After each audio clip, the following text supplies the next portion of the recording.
Well, and I love that you're saying that because that ties in so well with one of the things that I try and get people to understand. I'm currently working on my marketing book for people that are of the where we're directing this at, and the thing that I always try and send home is that marketing is about relationships, and the beauty is that story is about relationships. So if you can conceive of a good story and you can connect with people, then marketing shouldn't be difficult. It's just about finding those ways to connect with people. But the key is that everything we're doing is about connecting with people. Period. End of story. And if you can't do that, you're gonna have a hell of a time in any industry, let alone trying to do it where the whole point is to show people connection, to build that story into their life and give them something that like makes them feel. Yeah. Do you know what permaculture is? Absolutely. Yeah. So within marketing and the making of a comic book, there's a lot of ways that you can get permaculture going on. And permaculture is basically when you're like setting up your farm so that it's one hand's washing the other. Yeah, everything's sort of working in an organic situation where no water's going to waste, and the soil isn't being left without any nutrients in it because you're doing your composting, and everything is just sort of one on top of another. Well, there's similar sort of ways to think about your comic books and your marketing. From a young age, and this was very difficult to actually have any success with at Marvel and at DC, because the way they're structured at these companies is so fucking ass backwards.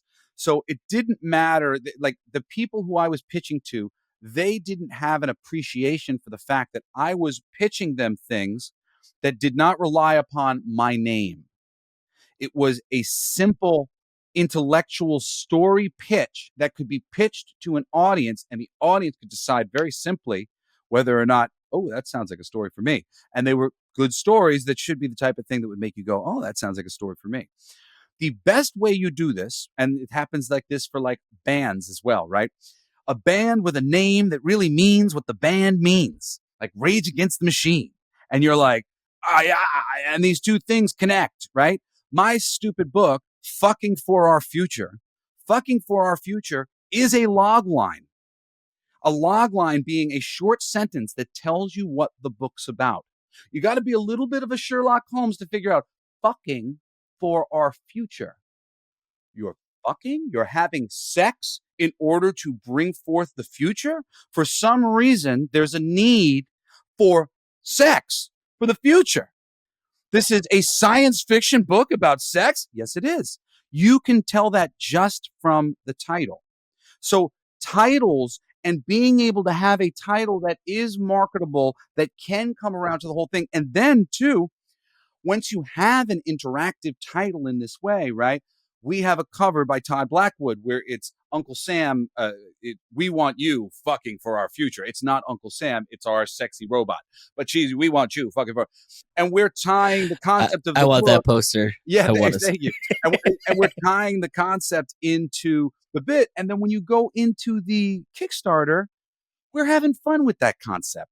And instead of breaking up, our images with eights, like sometimes people do just, so you get one full image before you get the next image, we're breaking them up with 69s. And we have an early boob special. And we did some covers with our power armor that has these expanding boobs. And we've done a series of covers as the boobs are getting bigger. So you can pick which boob size. Like once you you play within the start, culture. yes, you can play within the culture. You play within your title. You play within the system that you have. That's permaculture. When you allow all of it to be as organic as it can be, this is the necessity of what we have to do. As it all kind of ties together and becomes one uniform thing, it's much easier for other people to get into it, and it seems richer. It seems like a world, like you're falling into Middle Earth or whatever else. We love worlds, so creating that through title, through simplicity in concept, like these things are really important, and through picking a genre, a lane where there's an audience looking for something. Like that's it. You got to go into a space where there are people. I learned this with music. Like I had a band that was a punk metal band when there was no punk metal bands. And maybe we were a little early for our time, but there was punk nights and there were metal nights. And I should have just picked one and started playing. But at the time I was like, I don't know, there's no night for me. But that's an important thing, being part of a group. Well, nobody's learning this lesson harder than the big two right now, who have been pumping out books for years for an audience that they want to exist, but doesn't. Because if it did, they'd be buying the damn books, and they're not.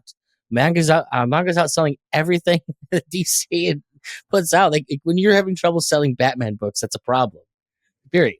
Oh yeah, I mean, so many of the women who have like gotten into geek culture stuff and whatnot, and it's it's gonna and listen, you may be out there and you may be the exception to this rule, but I'm not a man. I'm not your average man, and I know enough of the women in this space to tell you, um, many of them got into it because they were following boys like that they liked.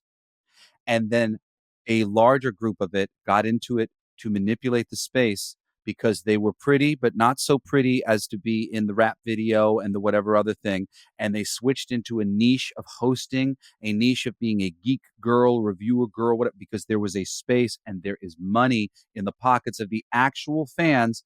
And when I say actual fans, I mean people who fucking buy things. So if you're out there and you're a lady, and I do know plenty of ladies who are cool like this and they do buy things. So like, I'm not talking about everybody, of course, but most of ladies, most of your fucking lady friends, they're like me, they don't actually, they're not buying the Legos, they're not buying the action figures, they're not buying the statues, they're not buying the comic books, or maybe they have a bookshelf dedicated to the things they really like by Neil Gaiman. There's a limited audience that is actually engaged in the way that somebody like you or me, Nikki, I see your bookshelf back there, like I had fucking 5,000 DVDs, at the height of my DVD collect, because I am a fucking cinephile. I had the largest collection of individual action figures of 6-inch characters in Marvel, DC, Aliens, Predators, fucking wrestling, Power Rangers, every major character from animated, whatever, because I love this shit and I love these characters and I love toys. And that was, I am a participating member in the economy. The economy. The people who talk about this shit online, like 90% of them are not members of the economy. They're not. The 90%, and it seems like 90% because they are platformed, they are pushed forth and helped and benefited because they benefit the system. And all they do is keep the system being shitty the way it's been shitty. And it keeps the system from never learning its lessons because they don't fall on their face the way they're supposed to because they save themselves in all these weird little ways. It's very frustrating to people like me who have been studying it going, man, this thing's gonna fucking even out one day. And then like they pull another fucking lifeline and I'm like, great. They're never gonna learn at this rate. So, so here's something that I think is that will really benefit like what you're talking about. when you first contacted me on Twitter and you sent me your essentially your resume, and the first thing I'm like, why in the hell is this guy contacting me? Like there's no way he doesn't know people that could do more for his comic book career than little old me over here in Ohio. It, number one, But hold on though, Nikki, because it's about connecting to the people like me. Like, I don't want to go on some show where I would be talking to a bunch of assholes and trying to sell them my comic books. I am a comic book fan. I've only ever wanted to be a part of this community to connect to the people who are like me. So, like, it's not about like you. Like, I'll be honored, Nikki, if just from this you read my book and get the book. That'll make me happy. And then I come on again, and we get to like that. Every person who is in the geek culture world, those are my people. I'm like, I happen to exist in this like other superficial world because I do, but it's not who I am. well, the thing for people to understand is that, yeah, if you're DC and Marvel, there was probably a time where doing broadcast marketing actually made sense, where you can waste money trying to sell to a whole bunch of people that aren't interested.